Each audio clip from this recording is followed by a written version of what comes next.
Hello everybody, this is Gamer Gar. Welcome back to another 100% completion Stardew Valley Let's Play. So we are now going into the second week of fall. We're going to pick up Pierre's prime produce here. We just need to pick up some gold star vegetables. Not to worry, we have over 100 pumpkins on the farm that are almost fully mature. Just take a couple of more days.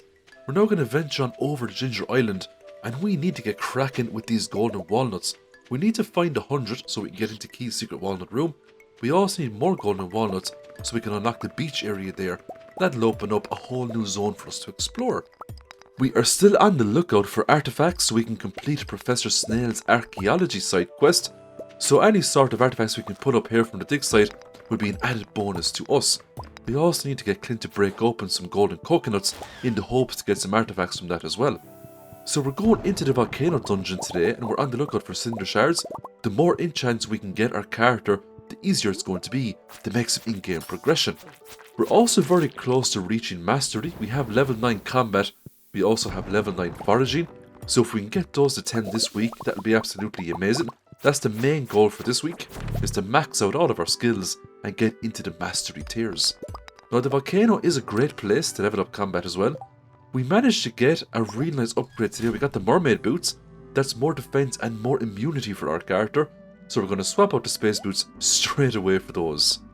The only boots better than those in terms of defense are the dragon scale boots, and we can pick those up inside here too. Now we don't end up getting the dragon scale boots this week, but we will absolutely take the mermaid boots any day. The next day we start by hoeing up some of the ground here on Ginger Island. We are going to plant some taro tubers. The great thing about these are that you don't have to water them as long as they're planted near the water.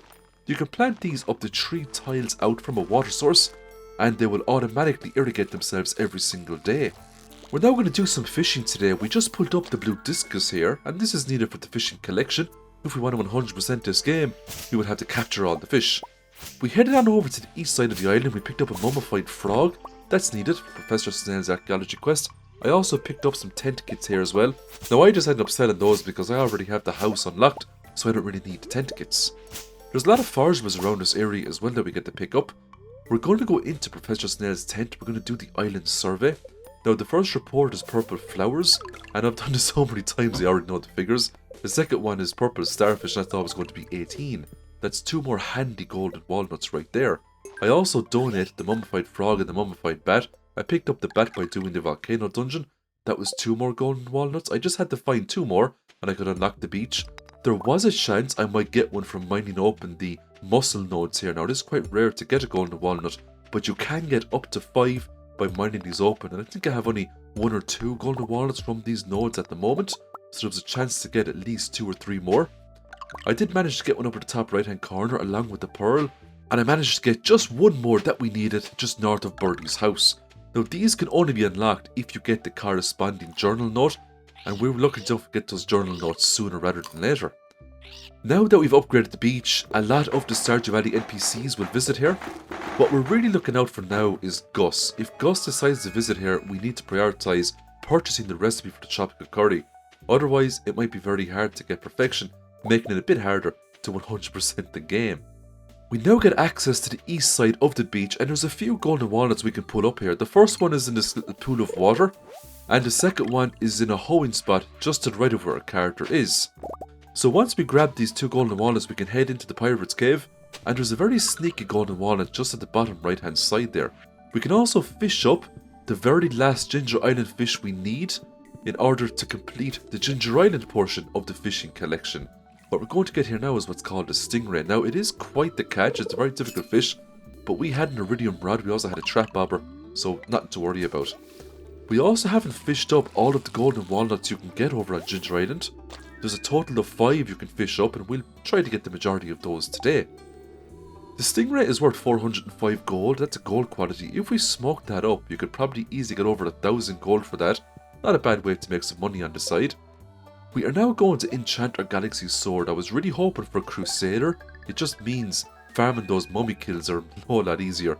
We ended up getting Haymaker.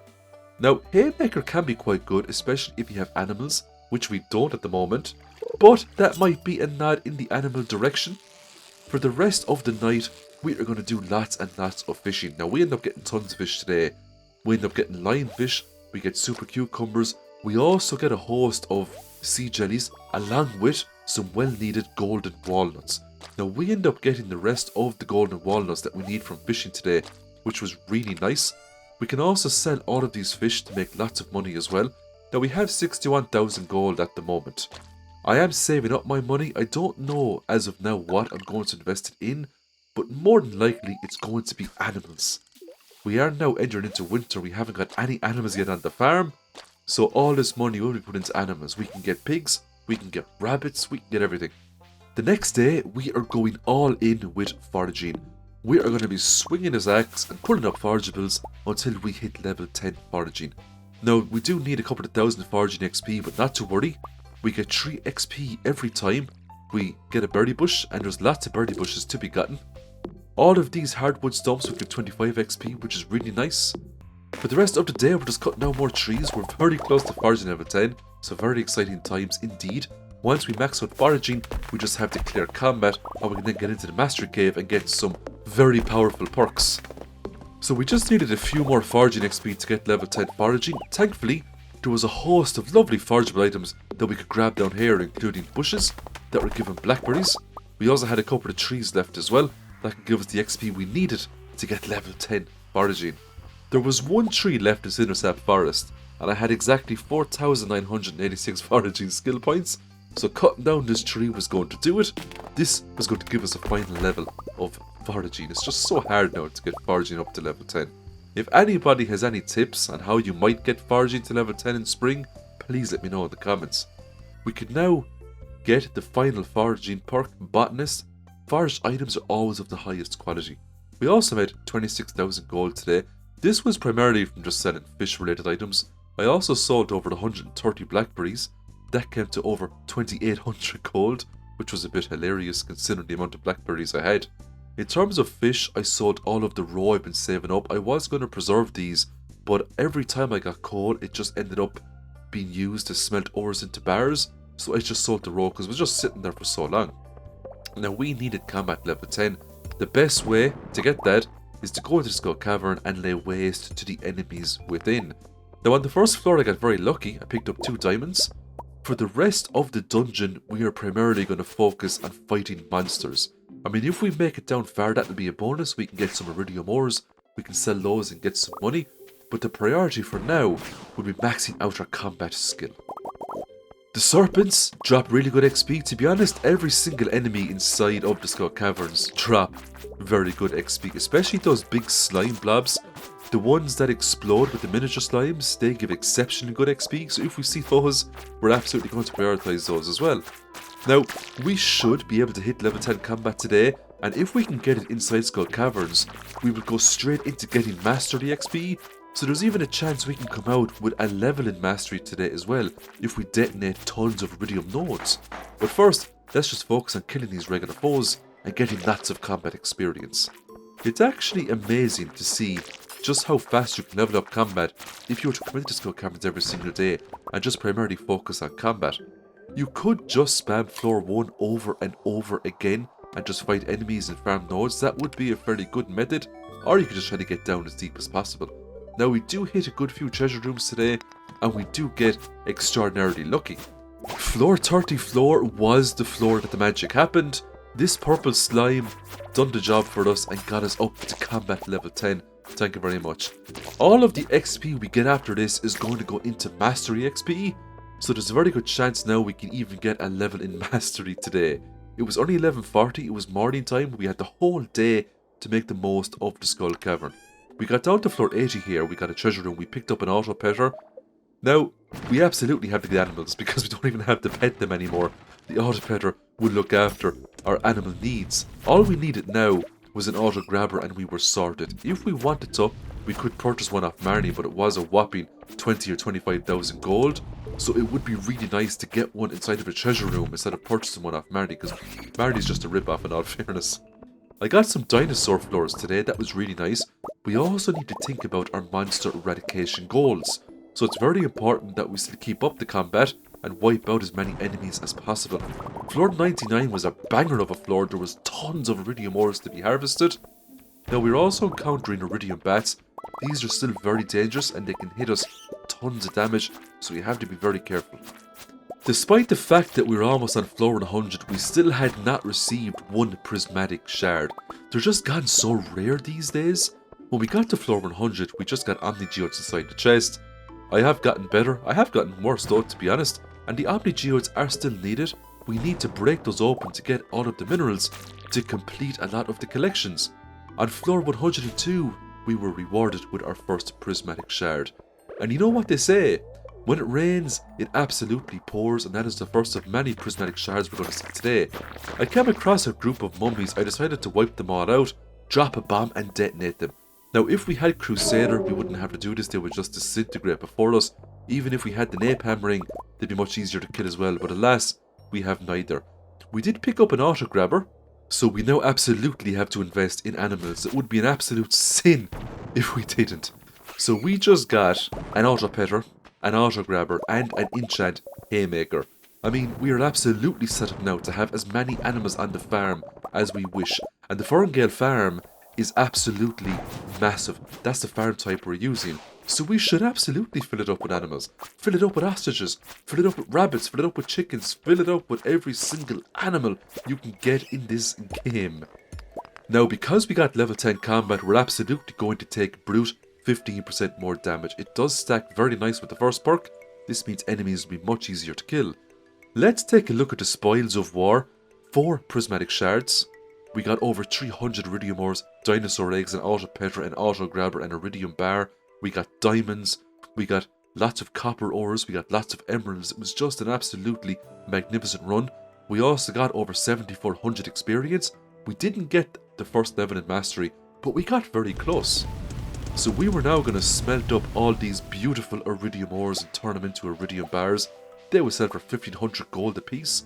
We're going to sell all of this lovely legendary rod that we're collecting as well. And we're going to get Clint to break open all of these geodes in the hopes to get all of the minerals that we need to complete at least the mineral collection. We then went to Gunther and we are going to donate all of the minerals and artifacts that we found.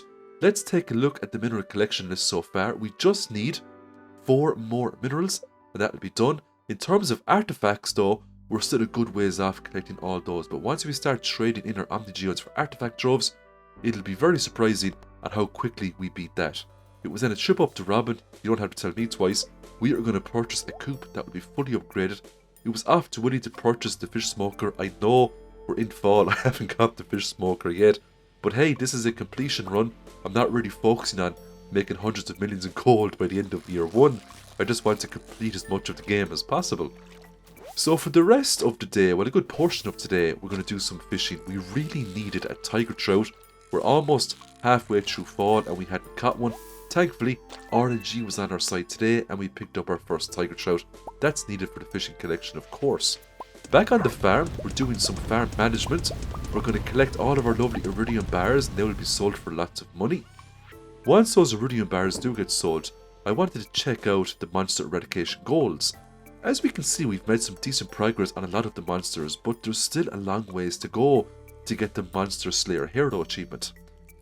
We needed a lot of Void Spirits, we still needed a lot of Dust Sprites, a lot of Slimes, Rock Crabs, Mummies, we needed a lot of everything basically. So for the rest of the day, we're going to go into the regular mines and we are going to lay waste to the enemies within. Now I got very lucky here. On floor 106, I came across an infested area. And I basically farmed this floor for the rest of the day. Now, unfortunately, it does take me a while to clear this floor because our weapon, despite the fact that it's a good weapon, it's a galaxy weapon, it's not an extraordinarily powerful weapon just yet. So it does take a few swings to kill these slimes. But it's still a really good way to progress the monster eradication goals.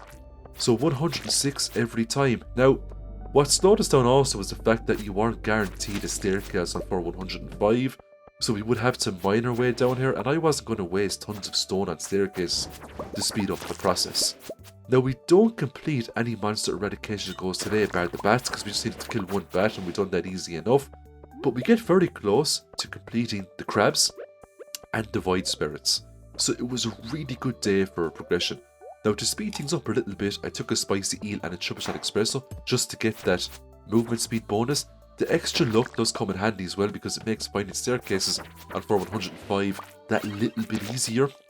There's also a chance we can get some really nice items off these enemies. We do have the hot Java ring, so these enemies are dropping coffees and triple shot espressos anyway, making this quite the profitable run. We're also getting valuable XP towards our mastery level, and all of the combat XP that we picked up today, it does go a long way. We're also getting bombs and mega bombs off killing these squid kids. So in all fairness, today was actually very beneficial in terms of XP, in terms of monster eradication progress, and in terms of items gained. The next day, it's just the usual farm management. We're collecting all of our iridium bars. We're also going to collect another portion of oak resins, and we're going to use these to make more kegs. All of our kegs are inside of a house at the moment. We're also going to visit Clint, and we're going to upgrade our axe to an iridium axe. We will strive to upgrade all of our tools to iridium tools. Now, I'm not going to sell those prismatic shards. They're going straight over to Ginger Island. I picked up a ruby off of the West Gembird, so we're going to go over to the Gem Shrine, and we're going to put that into its pedestal. 3 Gembirds to go. Now, if we get one more Gembird, we can more or less guess, the rest of the pedestals by bringing an assortment of amethysts, topazes, emeralds, diamonds, etc. to see what will fit the pedestals and get those bonus golden walnuts. We're going back into the volcano dungeon today, and we're just going to kill more enemies. We're going to farm more ores, but more importantly, we're looking to obtain more golden walnuts. We still haven't gotten all of the golden walnuts via combat. They can still be dropped by fighting monsters, and we just get a few more golden walnuts today by fighting these lava lurkers. There's also a chance these lava lurkers can drop dragon's teeth, and we need those to trade in for banana saplings. We also need those to enchant weapons as well. After slaying tons of monsters and blowing open lots of nodes, we finally reached our first level in mastery. Now, at this moment in time, I wasn't fully decided on what way I was going to go, what mastery tier I would select first. I also picked up a deluxe pirate hat on floor 9 here from the elite chest. Now, I do prefer my leprechaun hat, so we will keep the leprechaun hat on us. We do end up making it to floor 10, and we get to enchant all of our tools. The pickaxe, we got very lucky. This received the swift enchant. I was very happy with that. I also enchanted our watering can. That got the bottomless enchant. That is going to be a game changer for us. I wanted to enchant our weapon again. I really wanted Crusader, but I didn't have enough cinder shards. So instead, I just put a ruby inside it, increasing its base attack power. So the weapon will hit just a little bit harder. It is now time for the final day of this episode, Sunday. Now, we're going to start with the Queen of Sauce. We learned the trout soup. We're also going to harvest all of this lovely starfruit wine. We are going to sell this for extraordinary amounts of money. We have 135,000 gold at the moment. This is going to send us skyrocketing. Now, we're going to convert all of our ores into bars. We need to make more kegs. We also get to pick up all of these lovely pumpkins as well. Now, I'm not going to bother putting these pumpkins into kegs or putting these pumpkins into preserve bins. We're just going to sell them. But we need to make sure that we keep at least 25 gold star pumpkins to clear Pierre's prime produce quest. We get 2,500 gold as a reward, which just wasn't worth it. But we do need to complete all of these special orders quests to get friendship points and special items. We're going to fill up the kegs now with the rest of our starfruit. We are running quite low on starfruit, but not to worry. If we need to grow more, we have the greenhouse. We also have Ginger Island, and we can go to Sandy anytime we want. We're going to select Combat Mastery, and trinkets make the game so interesting, especially if we get the Parrot trinket. If we get that, we can get hundreds of thousands of gold on a daily basis by wiping out monsters. So it's just going to add a lot more variety to the game now with the trinket slots. We're going to collect 2 more ancient fruit from our greenhouse. We are trying to make this a fully fledged ancient fruit greenhouse. We're going to put these ancient fruit into our seed makers, and I'm hoping for really good results. The worst case scenario, we get back big seeds. Hopefully that won't happen today. Luck is on our side. Each seed maker gives us back 3 ancient fruit each. That's 6 ancient seeds we get to put back into our greenhouse. Absolutely amazing luck right there. It was now time to sell a big bunch of items. Let's see how much money we're going to make from today. We have made a total of 154,000 gold.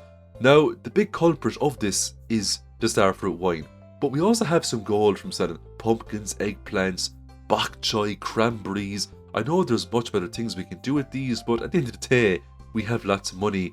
We don't need to min-max everything out. And that is the end of another Stardew Valley Let's Play episode. I really hope you enjoyed this one. Stay tuned for the next Stardew Valley episode next week, and I hope everybody that's watched this video has a fantastic week. A big shout out to all my channel members. Thank you so much for supporting the channel. A lot of you will be incorporated into next week's episode when we start to purchase animals.